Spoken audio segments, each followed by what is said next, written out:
Now today in the shop, we're going to work on the Buell. The carbon fiber parts, there's several yet to be buffed.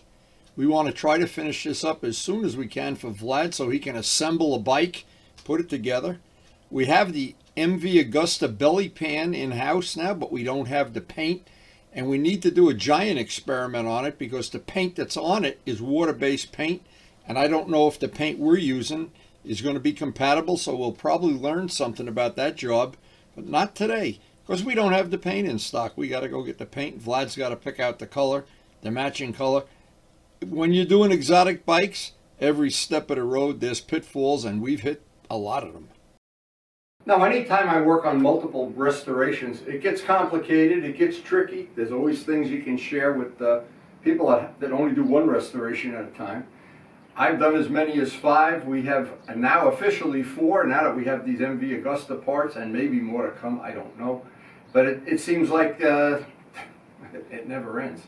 Anyway, we have a workbench full of stuff to work on. I think today the most productive thing I can do is finish up some of the Buell parts.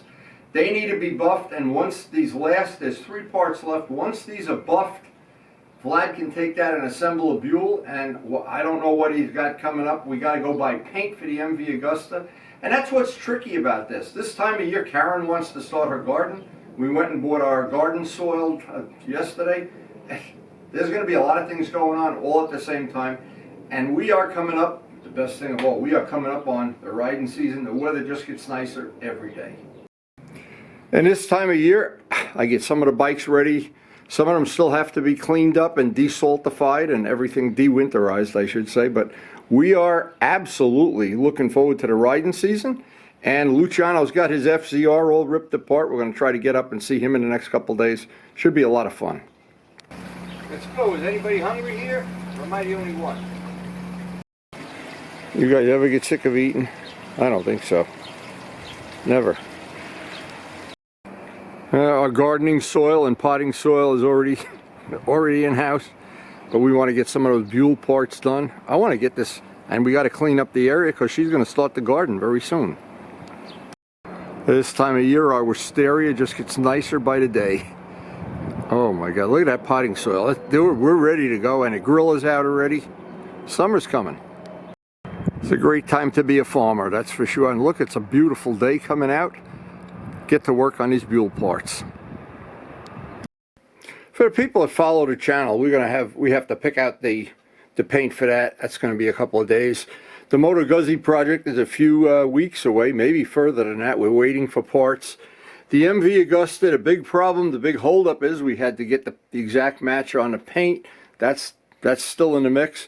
We have 1 part yet to buff, 1 side piece, but the 2 big ones, and I thought I'd start on the 2 big ones today. Try to get them sanded, 2000 grit, buffed with 8065, and that would bring us to another watershed on the Buell project. So in my shop, most days start off with mixing up some hot soapy water with some Dawn detergent, getting out the sleeve of 2000 grit Rhino Wet, and if you buy this by the sleeve, it's a fraction of the price if you buy individual sheets, especially at body shops. This is 2000 grit. We've been very, very lucky using this system, 2000 grit and 8065 and a little Harbor Freight buffer. Now these lines where the paint meets the carbon, that's one of the things we're going to be really, really careful and meticulous about. And the big one, the emblem, the horse, I guess that's a horse, I'm not sure. And that has to really, really be taken, every little step of it has to be taken. And I don't want to see any little imperfections in the paint, because when it's buffed out, it is probably going to be one of the main focal points of the motorcycle. A focal point being when you walk up to it, the first thing you're going to look at in detail. Or some people like me are going to rub their fingers over it and see if they can feel it. And if you can feel it, not really what I want. Anyway, I always start off tutorial videos, and this is a buffing video, how to buff. There's a couple of do's and don'ts. This is in real time, and this is how much I am sanding with 2000 grit. Now, a lot of people think, well, it's going to go in 2 minutes, I'll have the whole part sanded out. It doesn't. That's why I put one part in real time. This is the actual time it takes. And then the other ones I condense in. I only put part of it on anyway, and it's by fast forward times 10. And that's what it should look like when you're ready. Now on a part like this, I try to make a big checkerboard out of it and do one little spot at a time. And it really doesn't matter how you do it. It's all got to get flat sanded down. And all along the way, I'm looking for any little imperfections, anything I want to sand out, and I'm being really meticulous on the edges where the yellow joins the red or the red joins the carbon. I really want to take my time. Now you can see there's a little shiny spot right there. There's a little bit, I can still feel the edge just a little bit, but I don't want to go so far down that I break through into the paint. Now because a lot of the part is flat, I can use a soft sanding block to my advantage here, but I really can't do a lot of it, just these big flat areas. I'll call it like a hood of a car. And the soft sanding block is useful, but if you don't have one, it doesn't seem to matter. This is just really a convenience thing. And what it does, it's nice, it puts a lot less strain on your hand than here where I'm doing it by hand. That really taxes your fingers and your knuckles, and without saying, anybody that's ever done this for 4 or 5 hours knows at the end of the 5 hours, it's not as much fun as it was in the beginning. And so when you have a big job like this, I have a secret formula. I work for about an hour and then take a coffee break, come back, work for another hour. And Karen usually reminds me just about when that time is. Now I'm getting it like a checkerboard. I'm pretty happy there. There's a couple little spots. A little spot where that yellow and red come together, because where the yellow and red come together, there's 2 layers of paint touching each other. I'm being careful. Now as I'm doing one little section at a time, all along the way I'm looking for little spots that I need to address.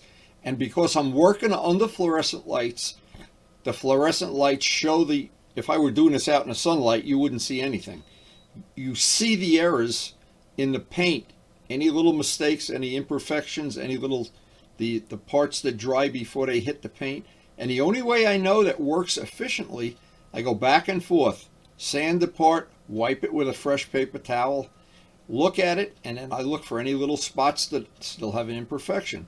And once you figure out how to do that, now a lot of them, like the lip of this and the edge, you've got to be extremely careful on the edges not to break through.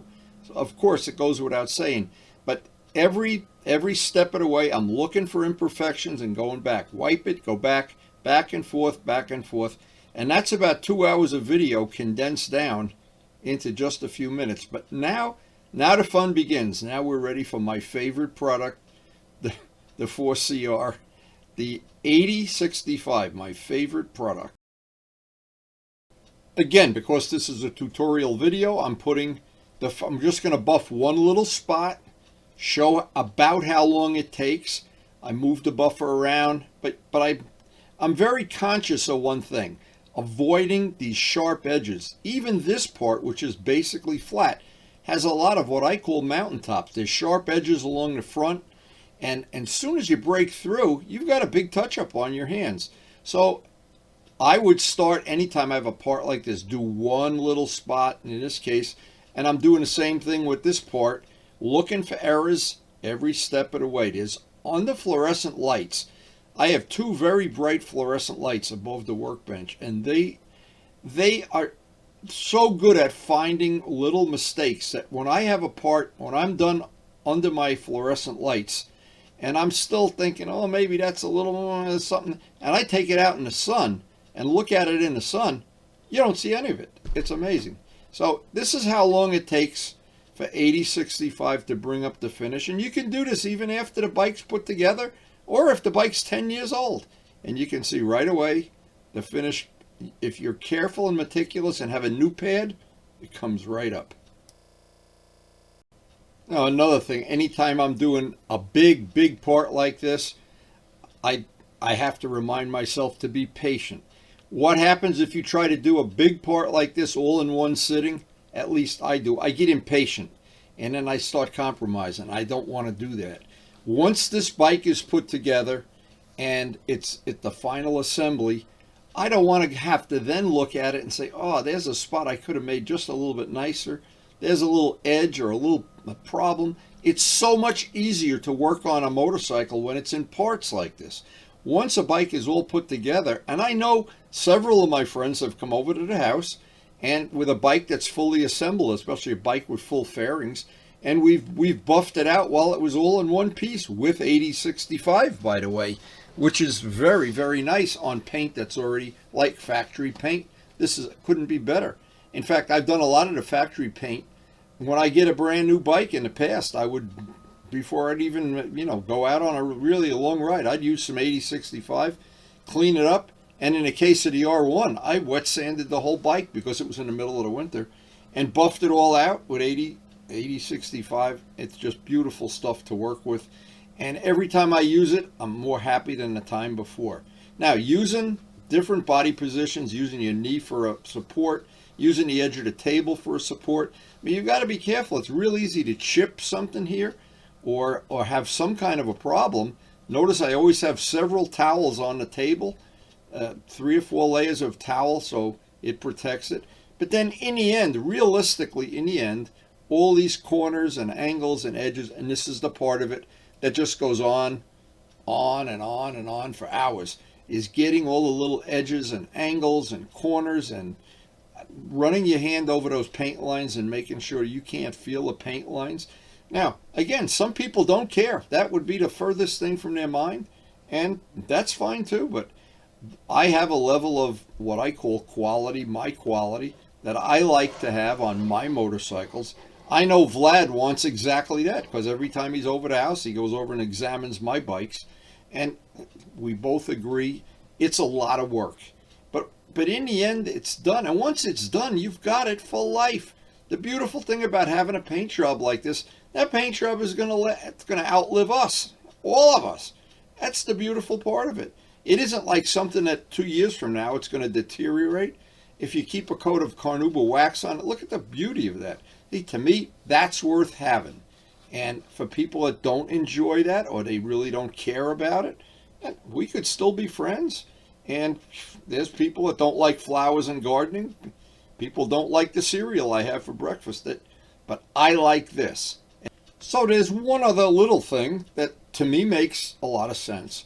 When a finish is like this, very high gloss and smooth and protected with carnauba wax or flitz or both, what happens? You take that bike out on a rainy day, on a day that there's been some salt on the road, or you're riding behind somebody and you go through a puddle and kick up a bunch of junk onto your bike. It's easy to clean. It's just so easy to clean. When bikes are not, well, when they're flat black, I have flat black parts that on a bike, my God, to clean them, what a pain in the neck. And yeah, this is a lot of work, I understand. But again, the thing that I always remember is I do this. These hours that I spend working on this, as soon as this bike is assembled and you hear the engine start, you forget about these hours. Because in everybody's life, there's hours that, yeah, you have to spend washing your car or cleaning the house, mowing the grass, going and getting haircuts or whatever. But the final result is you always, at the end of it, you have something that's just a little bit nicer than if you just let it go to hell in a handbasket. And these bikes that I have in my collection and Vlad's exotic bike collection, and he has a bunch of beauties, and there's a lot of pride goes into that. When you have something that, especially if you put your heart and soul into doing the work on it, and especially the paint, when you can point to a paint job and say, yeah, I did that myself. Well, maybe then watching all these boring videos is worthwhile. Or if you can just take your bike, and you've got a bike that's 4 or 5 years old, and use the 8065, a little buffer or whatever, and refresh the paint to better than new, wow, then all that time is a good investment.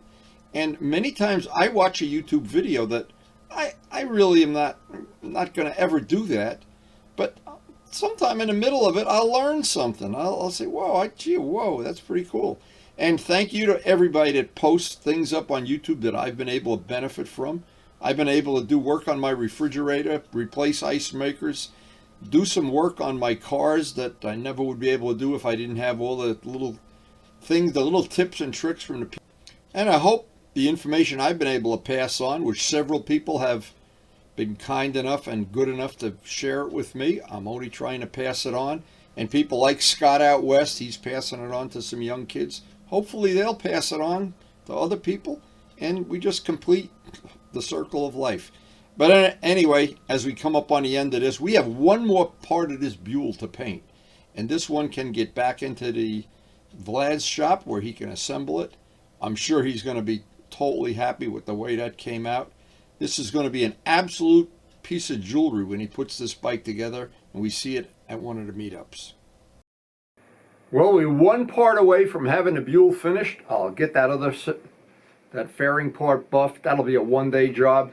This was a long day. Buffing the fairing parts, very labor intensive. And I can't spend any more time than I'm already spending here because Karen wants to go plant, and we're in the beginning of the farming season here. So we try to, I don't know what the right word is, split up the day equally. So we have good motorcycles and a good marriage, and it works for me. So the purpose of our channel is to share useful information, much of it about painting, some of it about motorcycles, tires, brakes, oil changes, whatever. But the biggest thing to always remember is, for me anyway, when you learn something, it's really nice if you can pass it on to somebody else, and then if they pass it on to somebody else. And this is a skill that I've been able to learn from other people and hopefully been able to pass it on to you.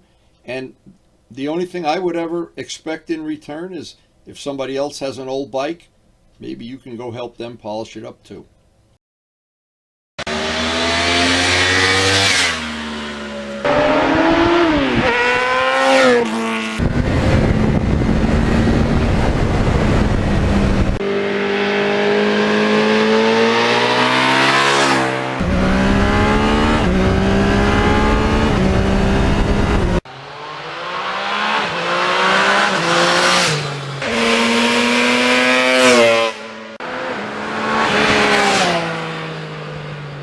And thanks so much for watching.